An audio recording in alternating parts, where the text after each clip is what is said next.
प्यारी साथ संगत, बहुत शुभ घड़ी है। सितंबर का महीना चल रहा है। स्वामी जी के जन्म दिवस के पावन महीने के रूप में हम सब ये पूरा महीना उनकी याद, उनकी शिक्षाओं को एक बार फिर से याद करके जीवन में उतारने के लिए प्रयास कर रहे हैं। मनुष्य जीवन में माया का, संसारिक काल चक्र का इतना बड़ा पसारा होता है। बहुत भाग्यशाली चंद गिने चुने जीव ही ऐसे होते हैं जो इस जीवन के सही स्वरूप को, सत्य को जान सकें जीवन में। पीपा जी महाराज हुए एक संत, उन्होंने बड़ा जोर देकर कहा है, संसार बिल्कुल अलग उस परमात्मा की रचना का स्वरूप है, और जो हम और आप इस संसार को बरत रहे हैं वो माया का बड़ा भारी पसारा है। अभी हम उस परमात्मा के भेद को एक अंश मात्र भी नहीं जान पाए हैं। कहा, जो ब्रह्मंडे सोई पिंडे, जो खोवे सो पावे, पीपा प्रणवय परम तत्व को सद्गुरु होए लखावे। इस संसार की सच्चाई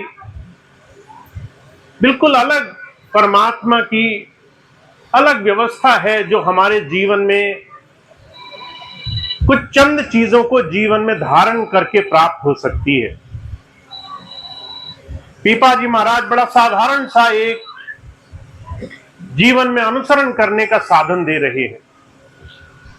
कहते, रात को जब आप सोते हो, आप आसमान की तरफ नजर उठाकर देखो, आपको बहुत सारे छत्र नक्षत्र दिखाई देंगे, तारे दिखाई देंगे, चांद दिखाई देगा, पूरा ब्रह्मांड का कुछ छोटा छोटा स्वरूप आप समझ पाएंगे। पीपा जी महाराज कह रहे हैं, इस ब्रह्मांड के सामने हमारी इस पृथ्वी का, इस धरती का स्वरूप एक कण के बराबर है। जैसे बहुत बड़ा भंडार लगा हो, उसमें एक कण की क्या कीमत हो सकती है। इस पूरे ब्रह्मांड में हमारी इस पृथ्वी का जो स्वरूप है एक दाने के बराबर है, और उस पूरी पृथ्वी में हम और आप मनुष्य, साधारण जीव, आप कल्पना कर सकते हैं हमारा क्या अस्तित्व होगा, हमारा क्या वजूद होगा इस पूरे ब्रह्मांड में जो परमात्मा ने बनाया है।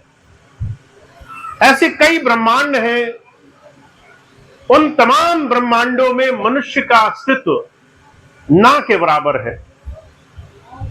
ऐसे में हर इंसान 24 घंटे, हर पल, हर घड़ी कुछ माया के पीछे, माया के पसारे के पीछे भागता रहे, और उसे इस बात का एहसास न हो कि तुम्हारे जीवन का कितना क्षणिक, कितना हल्का सा स्वरूप है जिसको तुम्हें समझना है जीवन में, तो हम भूल में, भ्रम में ऐसे ही सारी जिंदगी गुजार बैठेंगे। हुजूर कृपाल सिंह जी महाराज कहा करते थे, अगर तुम अपने इस जीवन की 70, 80, 90 वर्ष की उम्र मान लो, उस जीवन में जो तुम्हारे 80, 90 वर्ष का जीवन है, उसमें दो चीजें ऐसी हैं, अगर तुमने उसको समझा नहीं है तो तुम्हारे जीवन में इस जीवन को सार्थक करने का रास्ता नहीं बनेगा। पहली चीज है चेतनता। हमें अपने अस्तित्व का आभास रहे। हम इस संसार में ऐसे हैं जैसे हाथ से निकलती हुई रेत होती है। हमारा जीवन बस क्षण भर का है। उस जीवन में जो जरा सी चोट लगते, जरा सा दुख होते, जरा सी परेशानी होते, एक झट में गल सकता है। ऐसे जीवन में अगर हमें चेतनता नहीं है, जागृति नहीं है, अगर इस बात का एहसास नहीं है कि आप आज क्या कर रहे हो, तो ये दिन ये हफ्ता, ये महीना, ये पूरा समय ऐसे ही निकल जाएगा। आपको इस बात का एहसास होना जरूरी है कि आपका ये जीवन बहुत खास, बहुत विशेष प्रयोजन के लिए आपको मिला है। आपके इस जीवन का अर्थ, वह आपके जीवन में इस मनुष्य जीवन की सार्थकता समझ लेने में है। दूसरी बात कहते हैं, आपको अपने जीवन में स्वीकृति होनी चाहिए। आपको इस बात का एहसास होना चाहिए कि जो भी जीवन में घट रहा है उसके पीछे कोई बड़ा विशेष कारण परमात्मा ने जोड़ करके हमें संसार में भेजा है। का कर्म प्रधान विश्व रचि राखा, जो जस कीन तास फल चाखा। हम और आप इस संसार में जो जन्मे हैं, लगभग 50% हमारे जीवन में कर्मों का विधान रचा हुआ है। कब आपको चोट लगेगी, कब आपको दुख होगा, कभी सुख होगा, का हानि लाभ जीवन मरण यश अपयश विधिहा। कब फायदा होगा, कब नुकसान होगा, आप इससे लड़ नहीं सकते हो। कब आपके जीवन में चोट लगेगी, कब अचानक कोई चीज मिल जाएगी, ये आपके बस में नहीं है। कब आपको ख्याति मिलेगी, कब कोई आकर के आपको बुरा बोलने लगेगा, ये आपके हाथ में नहीं है। इस कर्म के विधान से लड़ो मत, इस कर्म के विधान को तोड़ने की कोशिश मत करो। आप देखते होंगे, हम और आप सब लोग सामाजिक जीवन में हर एक कठिन परिस्थिति से भागना चाहते हैं। तकलीफ हो गई तो हम उसको स्वीकार नहीं करते, हम कोशिश करते हैं तकलीफ बदल दी जाए। अगर कष्ट आ गया, अगर कोई विपत्ति आ गई, महाराज जी के जीवन की घटना है। एक बार एक माता आई उनके पास, महाराज जी के पास छोटा सा बच्चा लेकर आई, बड़ी तकलीफ में था। कई डॉक्टरों को दिखा चुकी थी, डॉक्टरों ने कह दिया इलाज दवा से संभव नहीं है, दवा से तो इलाज नहीं होगा। अब जब दवा से इलाज नहीं होता तो लोग चमत्कार, कहीं और दूसरे दूसरे साधनों की तरफ भागने लगते हैं। सब करके माता आखिरी में महाराज जी के पास पहुंची। महाराज जी से कहा, महाराज जी मैंने सब करा लिया, मैं चाहती हूं, मेरी एक ही इच्छा है, मेरा ये बच्चा ठीक हो जाए। महाराज जी कहने लगे, इसके ऊपर रोग नहीं है, इसके और हम सबके जीवन में कर्म है जो प्रधान है, जिसका काटना बड़ा जरूरी है। कष्ट जो लिखा है वो भोगना बड़ा जरूरी है, कोई तरीका नहीं है। बहुत उसने जिद करी। महाराज जी कहने लगे, एक तरीका हो सकता है, अगर तुम चाहो तो मैं इसके कष्ट तुम्हें दे दूं, तुम इसके कष्ट भोग लो। माता ने ये सुना, बच्चे की तरफ ध्यान गया, बच्चे के कष्ट की तरफ ध्यान गया तो वो थरथर कांप गई। उस बच्चे के कष्ट जो उस बच्चे पर नहीं झेले जा रहे थे, बूढ़ी माता पर कैसे झेले जाते। कहने लगी, महाराज मैं तो इन कष्टों को तो एक क्षण भी नहीं झेल पाऊंगी, आप ऐसा करो, कोई विधि युक्ति चमत्कार करो जिससे कष्ट दूर हो जाए।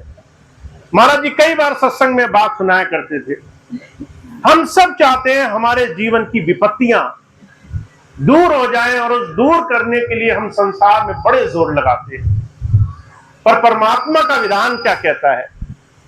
उस प्रभु के हर एक कष्ट में, हर एक परेशानी में, हर एक तकलीफ में आपके जीवन में कुछ अच्छा होने का रास्ता छुपा हुआ है। कहीं ना कहीं हमारे जीवन में एक बहुत बड़ा, एक बहुत आगे के रास्ता खुलने का साधन बना हुआ है। पर वो आता कब है? जब आप जागृति के साथ अपने जीवन में स्वीकार करने का साधन ले आओ। इस बात को स्वीकार करो कि जीवन में अच्छा और बुरा दोनों होगा। अच्छा अगर अच्छा लग रहा है, अगर उसको हम छोड़ना नहीं चाहते तो बुरा भी छोड़ने का हमें कोई अधिकार नहीं है, हम उससे भी नहीं भाग सकते। हुजूर कहा करते थे, जिस दिन आप दो चीजें स्वीकार कर लोगे उस दिन आपके जीवन में बदलाव होना शुरू हो जाएगा। उस दिन आप अपने जीवन के हर एक क्षण को जीना शुरू कर दोगे। उस दिन आपके लिए संसार में जोड़ने जैसी कोई चीज नहीं रह जाएगी। इसलिए महात्मा बुद्ध ने जब उन्हें नाम देना, गुरु दीक्षा देना शुरू किया, तो सबसे पहले 5 नियम बनाए उन्होंने। और उन 5 नियमों में उन्होंने एक सबसे बड़ा नियम बनाया कि तुम अपरिग्रह करो, तुम संचय करने की भावना छोड़ दो, इकट्ठा करने के लिए मत दौड़ो। कितनी माया चाहिए तुम्हें, इस बात का निर्धारण करो। एक तुम्हारे गुजारे के लिए जरूरी होगी, दूसरा तुम्हारे भंडार भरने के लिए भी काफी नहीं होगी। अगर तुमने इन दोनों के बीच में निर्णय नहीं किया, कितना तुम्हारे जरूरी जीवन के लिए जरूरी है और कितना तुम्हारे भंडार भरने के लिए जरूरी है, इसके बीच में तुमने निर्णय नहीं किया, तो ये जीवन सिर्फ पैसे के, माया के, भोगों के पीछे भागने का साधन बन जाएगा। और आज आप देखते हैं चारों तरफ संसार में हर एक गृहस्थी, हर एक इंसान सुबह आंख खोलने से लेकर रात सोने तक माया के पीछे दौड़ लगा रहा है। सिर्फ पैसे से बनने वाली सांसारिक वस्तुएं, सुविधाएं, बड़े बड़े संसार के वैभव, ये मिल जाए, वो मिल जाए, ऐसी अनगिनत चीजों के पीछे कोई सीमा, कोई हद, कोई निर्धारण नहीं है कि कितना काफी होगा। हुजूर कहा करते थे, एक बार उन्होंने महाराज जी से पूछा, महाराज जी सुख पाने के लिए कितना मिलना काफी होगा? तो महाराज जी कहने लगे, अगर जितना प्राप्त है वो पर्याप्त नहीं है, जितना तुम्हारा पास है उसमें अगर तुम्हारा मन नहीं भर रहा है, तो संसार में ऐसी कोई सीमा नहीं है जिससे तुम्हारा मन भर जाएगा। जो तुम्हारे पास आज है, अगर तुम उसका आनंद नहीं ले पा रहे हो, अगर तुम्हारे जीवन में शरीर स्वस्थ है, अच्छा परिवार है, बात मानने वाले बच्चे हैं, घर में 2 रोटी है, अगर तुम्हारे सारे जीवन में 80% चीजें अच्छी चल रही हैं, वो तुम्हें सुख नहीं दे पा रही हैं, तो जो कहा करते थे 100 में भी तुम्हारा पेट नहीं भरेगा, तो भी तुम्हारा काम नहीं बनेगा। तो संत आते हैं, कहते हैं सबसे पहले स्वीकार करना सीखो। आपको अपना आज का जीवन स्वीकार होना चाहिए।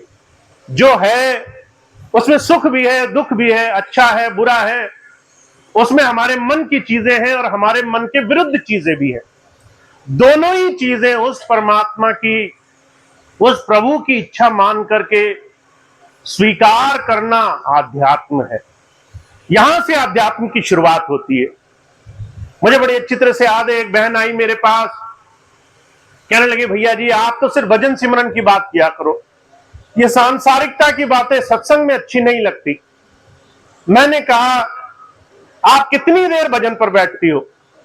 अगर 24 घंटे में भजन की गिनती कर ली जाए, भजन की ही गिनती कर ली जाए कि कितनी देर आप भजन पर बैठती हो, उसके हिसाब से अंदाजा लगाया जाए कितनी देर कोई चीज काफी होगी, तो आपका अंदाजा होगा कि आपके पास 2 घड़ी की फुर्सत नहीं है, 2 घड़ी का समय नहीं है उस परमात्मा को देने के लिए।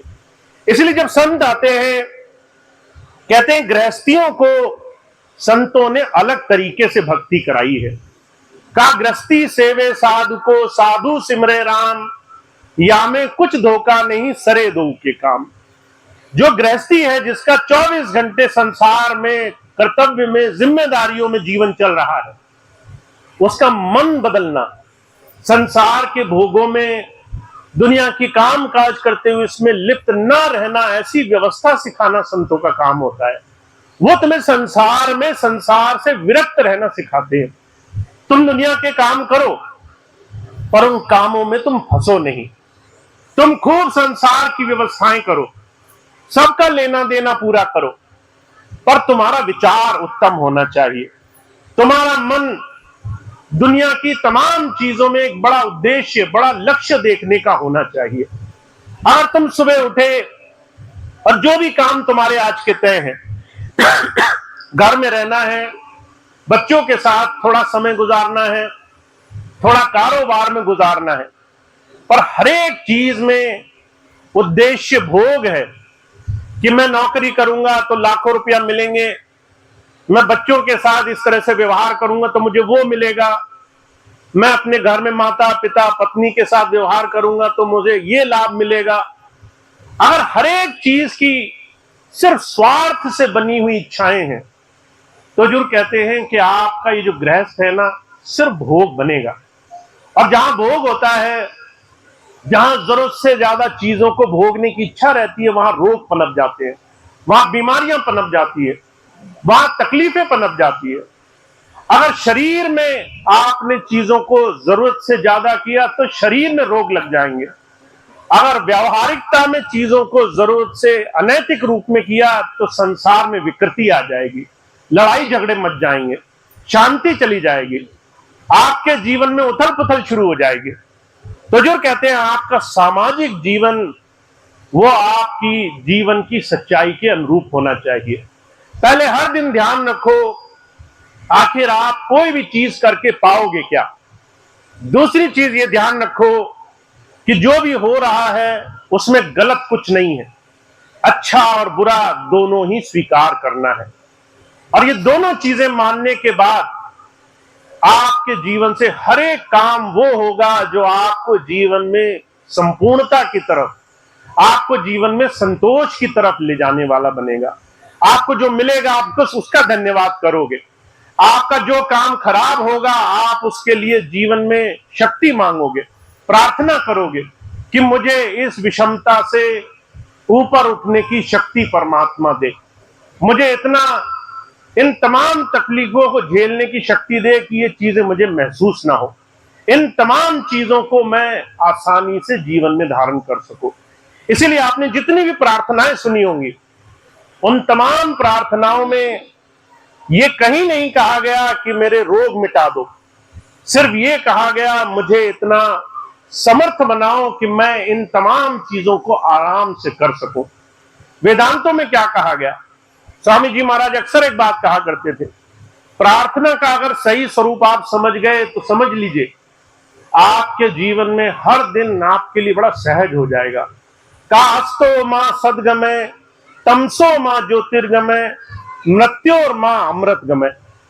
अगर मैं संसार में बुराइयां देख रहा हूं तो हे परमात्मा मुझे ऐसा मत बनाना कि मैं उन बुराइयों से लड़ने लगूं, जाकर के उन तमाम लोगों का विरोध करूं, गलत को गलत कहूं, लोगों को जाकर फटकारूं, गुस्सा करूं, चीखूं, चिल्लाऊं।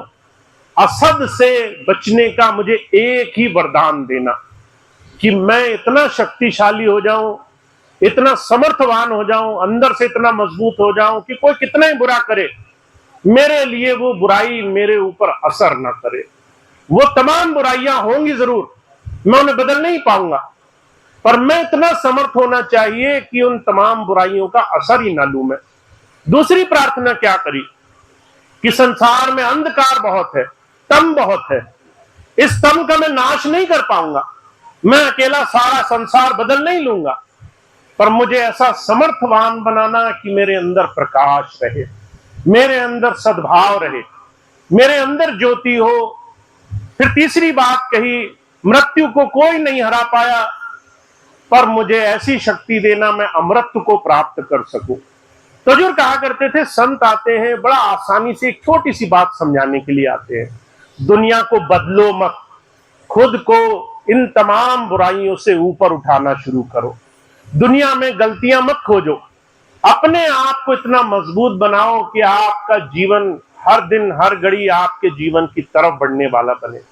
तो महाराज जी ने एक ही बात कही है, इसको पाने के लिए आपको 2-3 नियम अपनाने पड़ेंगे। पहला नियम अभी आपको बताया, आपके जीवन में चेतनता होनी चाहिए। आप सुबह उठोगे और फंस जाओगे संसार के काम में, बच्चे हैं उनमें उलझ जाओगे, घर में उलझ जाओगे, साफ सफाई में उलझ जाओगे, चीजें इधर उधर देखोगे, मन इधर उधर बेचैन रहेगा, किसने गलत कर दिया, हजार तरह की बातें मन में आएंगी। जब नौकरी पर जाओगे तो लोग आकर ताना मारेंगे, कोई इधर बुरा बोलेगा, उधर बुरा बोलेगा। इन तमाम झंझटों में ये मत भूल जाना, ये सब करने तुम यहां नहीं आए थे, ये सिर्फ संसार की वस्तुएं हैं, रंगमंच है, एक बहुत बड़े कवि हुए शेक्सपियर, वो कहा करते थे संसार एक रंगमंच की तरह है। जैसे कहीं नाटक देखने चले जाओ, अभी अगले महीने दशहरा आ रहा है, आप खूब देखेंगे इसने रावण का रूप धर लिया, उसने भगवान राम का रूप धर लिया, अलग अलग लोग अलग अलग किरदार निभाएंगे।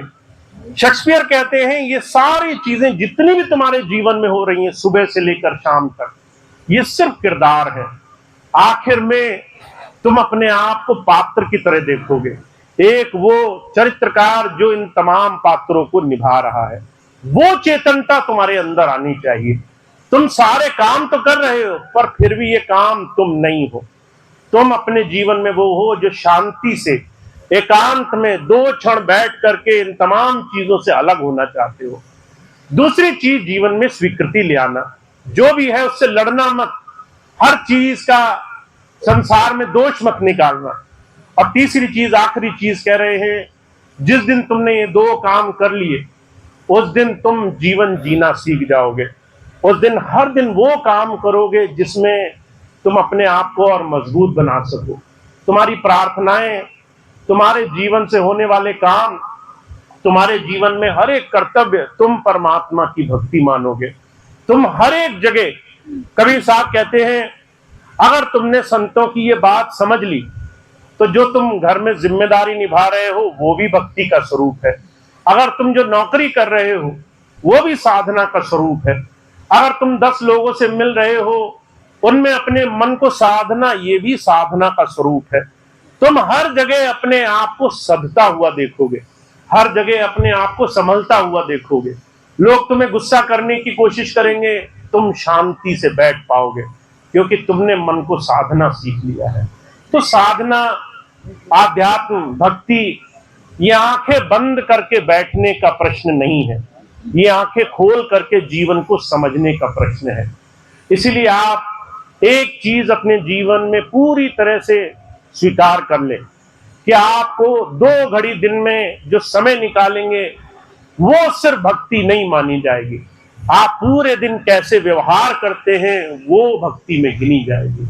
अगर आप पूरे दिन संसार में सिर्फ संसार की विकृतियों में उलझ करके ऐसे इंसान की तरह दौड़ते रहे जिसको कोई जरा सी देर में दुखी कर सकता है, तो समझ लो तुमने अभी अपने आप पर काम करना नहीं शुरू किया।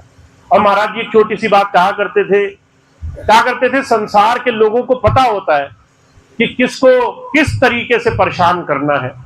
हर एक इंसान जानता है इसकी ये कमजोरी है, ये कमजोरी है। अगर मैं इसको इसके चरित्र के खिलाफ बोल दूंगा तो ये जो है आग बबूला हो जाएगा। अगर मैं इसको बोल दूंगा कि तुमने झूठ बोला तो ये आग बबूला हो जाएगा। अगर मैं इसको बोल दूंगा कि तुम सही काम नहीं करते तो ये आग बबूला हो जाएगा। लोग आपके साथ खेलेंगे पर आपको अपने मनोभाव को समझना है। अगर आप संसार के साथ उलझ गए तो आपके जीवन में साधना नहीं हुई। और अगर आप संसार की उलझन में भी बचकर निकल गए, कबीर साहब कहते हैं जैसे जल में कमल निरालम, मुर्गा ए निशाने, सूरत शब्द भव सागर तरिए, नानक नाम बखाने। गुरु नानक देव जी महाराज कहते हैं ऐसे बनो जैसे कीचड़ में कमल होता है, कीचड़ का एक बूंद का असर उस कमल पर नहीं होता, ऐसे शिष्य बनो। संसार की कीचड़ में रहो, लोग तुम्हें कुछ भी कहे, तुम पूरी तरह निर्लेप रहो। तुम्हें सिर्फ वही बात सुननी चाहिए जो तुम्हारे लिए अच्छी है। तुम्हें हर एक उस बात को छोड़ देना है जिसका कोई अर्थ नहीं है, जिसका कोई लाभ नहीं है तुम्हारे जीवन में। जिन बातों से तुम्हारे जीवन में कुछ बनना नहीं है उस पर ध्यान भी नहीं देना है। तो वो कहते हैं ऐसे जब तुम जीवन में सम्यक भक्ति करोगे, संभल करके आगे चलोगे, तो तुम्हारा हर दिन तुम्हारे जीवन में साधना बनेगा। तो हम और आप बहुत भाग्यशाली हैं। स्वामी जी महाराज ने ऐसा अवसर दिया है इस कलयुग में अपने जीवन में नाम से जुड़ करके, गुरुधारा से जुड़ करके जीवन में अपने आप को साध लेना है। और जीते जिए काम जिसने किया है, हर रोज जिसने अपने ऊपर ध्यान दिया है, उसके लिए जीवन में हर दिन साधना है, हर दिन गुरु की भक्ति है, हर क्षण हर पल गुरु की याद में लगना है। तो आप और हम इस भाग्यशाली मौके का, इस सुंदर अवसर का लाभ उठाएं। और मैं सिर्फ एक ही बात कहता हूं, थोड़ा सा अपने ऊपर ध्यान दें। जितना ज्यादा आप अपने ऊपर ध्यान देंगे, उतना ज्यादा आप अपने आप को अच्छा बनाकर ले जाएंगे, उतना ज्यादा आप अपने जीवन में इस बात का लाभ उठाएंगे। इसी बात को हमारे स्वामी जी महाराज एक दूसरे शब्दों में कहा करते थे कि अगर आपने थोड़ा सा जीवन का लाभ उठाना है, इस जीवन का सही रूप जीवन में समझना है, तो थोड़ा सा आपको अपने जीवन की पड़ताल करनी होगी, जीवन का ध्यान देना होगा। तो थोड़ा सा अपने ऊपर ध्यान दें, हर रोज दें, ताकि आप मन में साधना को साध करके जीवन में आगे बढ़ सके। तो इतनी बात कह के मैं अपनी बात समाप्त करूंगा। आज आप सभी यहाँ मौजूद हैं, आप सबका बहुत बहुत धन्यवाद।